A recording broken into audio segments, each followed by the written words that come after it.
1,00,000 ఎకరాలకు నీళ్ళు ఇచ్చిర్రు. ఈ మాట బాధతో చెప్తున్నా.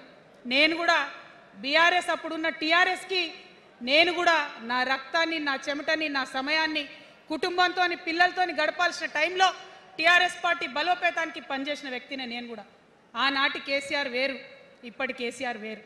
ఆనాటి కేసీఆర్కి తెలంగాణలో చేనేత కార్మికులు చచ్చిపోతుంటే భిక్షాటన చేసిన కేసీఆర్ ఆనాటి కేసీఆర్. ఇయాలటి కేసీఆర్ మారిన మనిషి, మనిషి, మన మనిషి కాదు. ఏమైంది ఇయాలటి కేసీఆర్కి? హైడ్రాల ఇల్లు కూలిపోతుంటే అరుస్తున్నారు, అన్నా ఎక్కడున్నావు రా, వచ్చిండ్రా? రాలే. వెలుగుమట్ల ఇల్లు కూలితే వచ్చిండ్రా?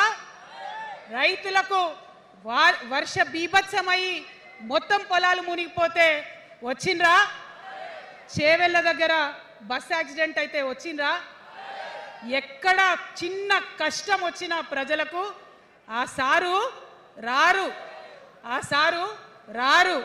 ఎందుకంటే ఆయన మారిన మనిషి, మనిషి, గుంటనెక్కల తోడేళ్ల చేతిలో ఖైదీ అయినటువంటి మనిషి, మన మనిషి కాదు. బాధతో, దుఃఖంతో, ఆవేదనతో చెప్తున్న మాట, సంతోషంతో చెప్తలేని ఈ మాట నేను. అట్లాంటి కేసీఆర్ ఎట్లా ఉండే ఒకప్పుడు? అదే ఆర్డీఎస్ అంతా పాదయాత్ర చేసి నా తెలంగాణకు నీళ్లు కావాలని అడిగినారు. ఇవాళ మరి 10 ఏళ్ళ అధికారం ఉంటే పాలమూరు రంగారెడ్డి ప్రాజెక్టు కోసం 10 ఏళ్లలో ముందుకు పోతలేదంటే, ఎవరన్నా తెలంగాణ పట్ల ప్రేమ ఉంటే, పాలమూరు పట్ల ప్రేమ ఉంటే, కృష్ణా నీళ్లు వాడుకోవాలంటే మన కేసీఆర్ అయి ఉంటే ఆ పాలమూరు రంగారెడ్డి ప్రాజెక్ట్ కాడ కూర్చేసుకొని అది కట్టిస్తుండే. ఏం చేసినారు మారిన కేసీఆర్ గారు? పంజాబ్కి పోయినరు, గుజరాత్కి పోయినరు, బీహార్కి పోయినరు. మేము మొత్తం రాష్ట్రంలో పీక్ కట్టలు కట్టం, నేషనల్ పార్టీ పెడతామని పోయినరు తప్పితే తెలంగాణ ప్రజలను పట్టించుకోలేదు. పట్టించుకుని ఉంటే, కేంద్రంతో గొడవ పెట్టుకోకుండా ఉంటే ఇవాళ పాలమూరు రంగారెడ్డి పారకపోతుండేనా? నేను అడుగుతా ఉన్నా స్ట్రేట్గా. ఇన్ని రోజులు నేను ఎన్ని మాటలు మాట్లాడినా బీఆర్ఎస్ పార్టీ నాయకులు ఒక్కరు కూడా బయటకు వస్తలేరు, సమాధానం చెప్తలేరు.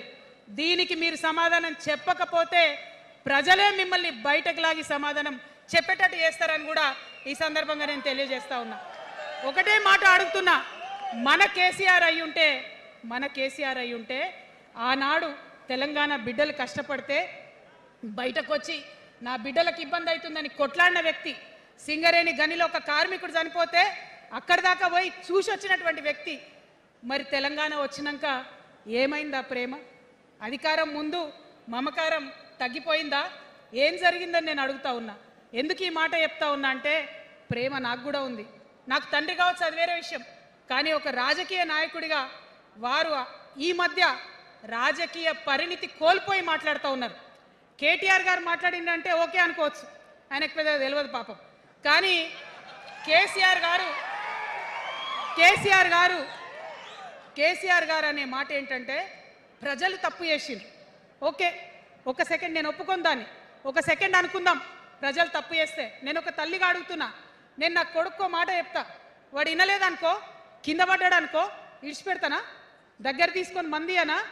ఓకే, ప్రజలు తప్పు చేసిర్రు అనుకోండి, మీకు అధికారం ఇవ్వలేదు అనుకోండి, ఒక కర్కోటకుడి పాలన నడుస్తుంది అలా తెలంగాణలో.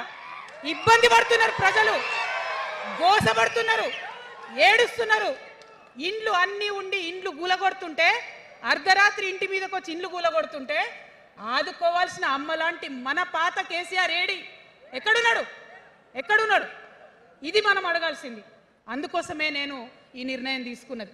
నన్ను పార్టీలోంచి బయటకేస్తే నేను వెంటనే పార్టీ పెట్టలే. ఆనాడు కూడా చెప్పిన, నేను ఆలోచన చేస్తున్నా, మారతారేమో అని చూసిన, పదే వేచి చూసిన. ఇవాళ నన్ను పార్టీలోకి వెళ్ళి సస్పెండ్ చేసి 10 నెలలైంది. నాకు నిజంగా మంచిగానే అయింది. ఎందుకు తెలుసా? ఆనాడు ఉద్యమకారులను ఇబ్బంది పెడుతుంటే నేను ఇంకా గట్టిగా మాట్లాడలేదు. ఆనాడు మీకు జరిగింది, ఇవాళ నాకు జరిగింది. కొత్త ఏం లేదు. కేసీఆర్ కోసం, టీఆర్ఎస్ పార్టీ కోసం, ఆనాడు తెలంగాణ ఉద్యమం కోసం ఇండ్లు అమ్ముకొని, భూములు అమ్ముకొని, ప్రతి ఊర్లో టీఆర్ఎస్ కండువా వేసుకొని పోరాటం చేసినటువంటి కార్యకర్తలు ఎక్కడున్నారు? ఇవాళ ఒక్క గుళ్ళ మెంబర్ రాలేదా? ఒక్క గుడి చైర్మన్ రాలేదా?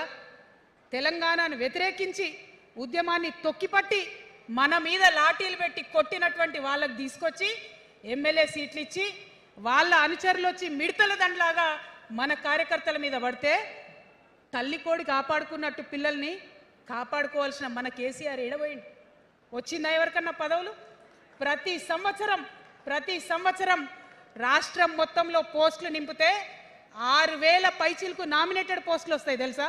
అంటే 10 ఏళ్ళ 2 ఏళ్ళకోసారి నామినేటెడ్ పోస్టులు వేసిన ఒక 30,000 మందికి దాదాపుగా ఏదో ఒక గౌరవం. ఏం కావాలి మనకు ఉద్యమకారులకు చెప్పండి?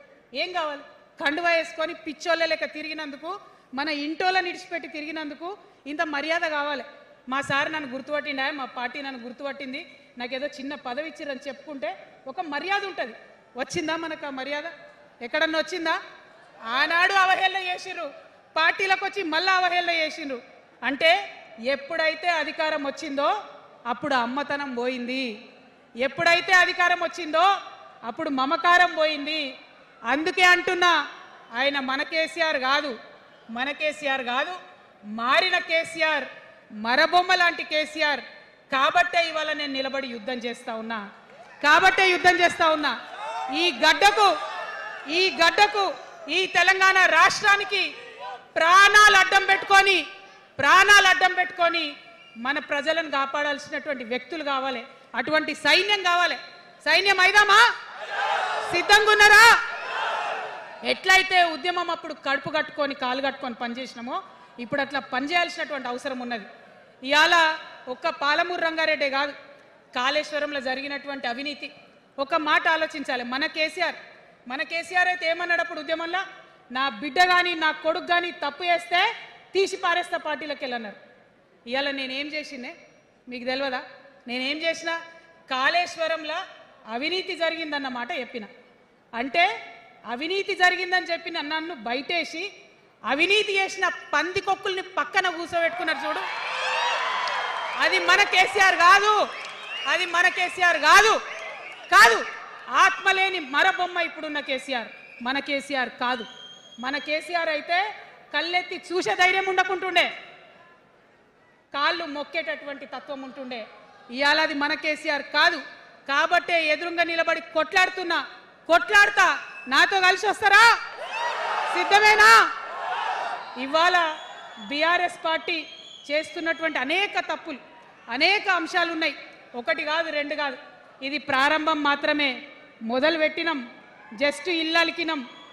In front there is crocodiles festival. తర్వాత చాలా చెప్పేది ఉంది, అప్పుడు చెప్దాం. ఇప్పుడు ఏం జరుగుతుంది ఈ రాష్ట్రంలో? ఒక కర్కోటకుడు ఆయన పరిపాలన జరుగుతుంది.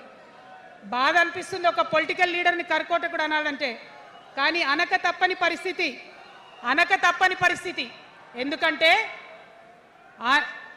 ఎందుకంటే మొన్న ఖమ్మంలో వెలుగుమట్లలో అన్ని పర్మిషన్స్ ఉన్నాయి, అన్ని కాయిదాలు ఉన్నాయి.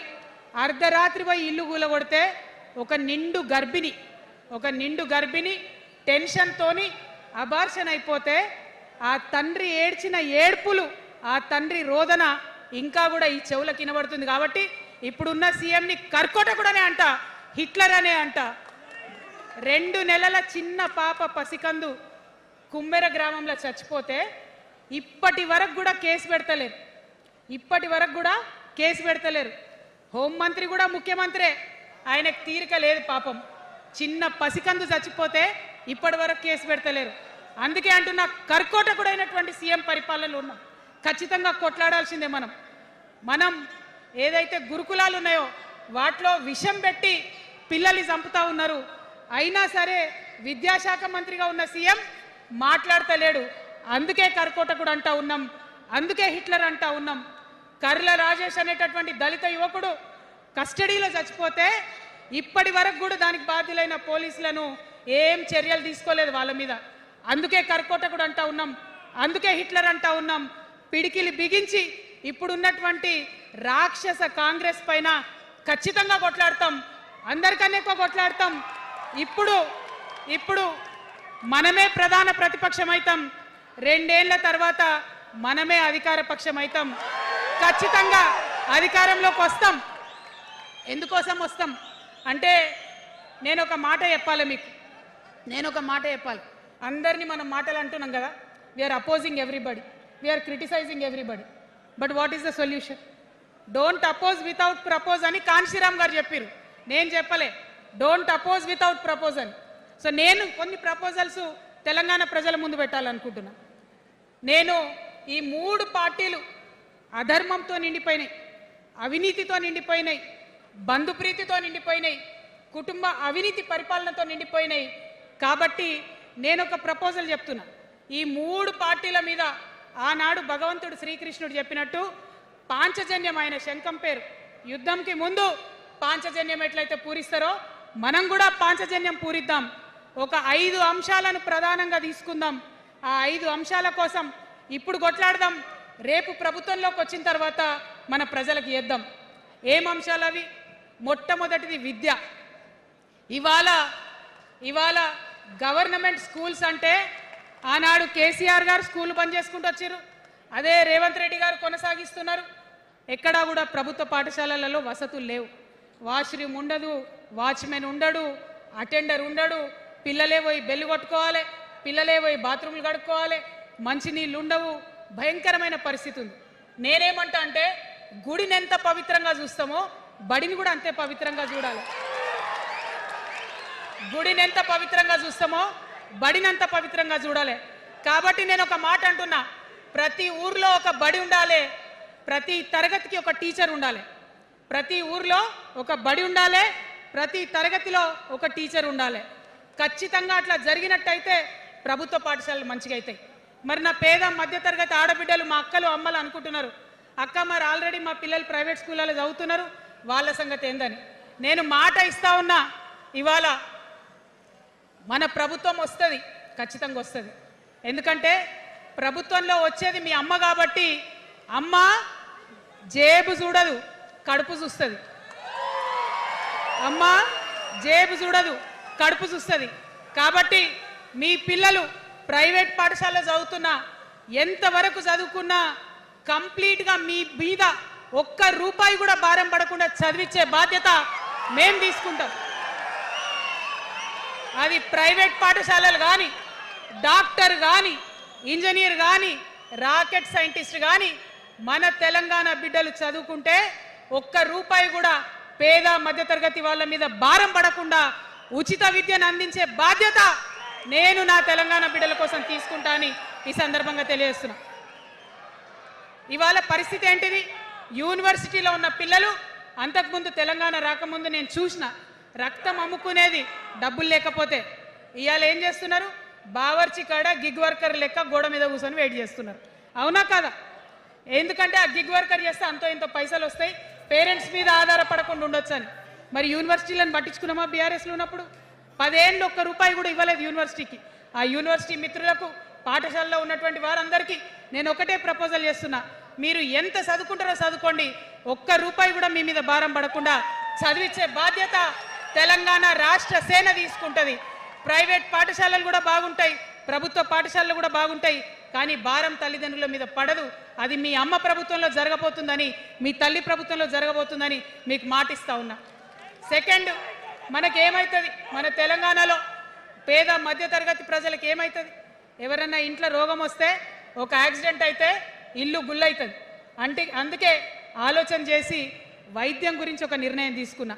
మన రెండో అంశం పాంచజన్యంలో వైద్యం కోసం అనేక అగచాట్లు పడుతున్నారు, అనేక ఇబ్బందులు పడుతూ ఉన్నారు. నేను ఒకటే మాట ఇస్తా ఉన్నా, ఏ రోగమన్నా రాని, ఎంత పెద్ద హాస్పిటల్ అన్నా కానీ, మన తెలంగాణలో మన జబ్బు ఎక్కడ తగ్గుతుందో అక్కడ మీ జేబులకెళ్ళి ఒక్క రూపాయి ఖర్చు కాకుండా ఉచిత వైద్యం అందించే బాధ్యత మేము తీసుకుంటా ఉన్నాం.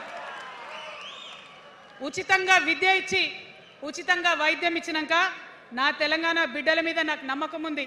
మనం కష్టపడే బిడ్డలం,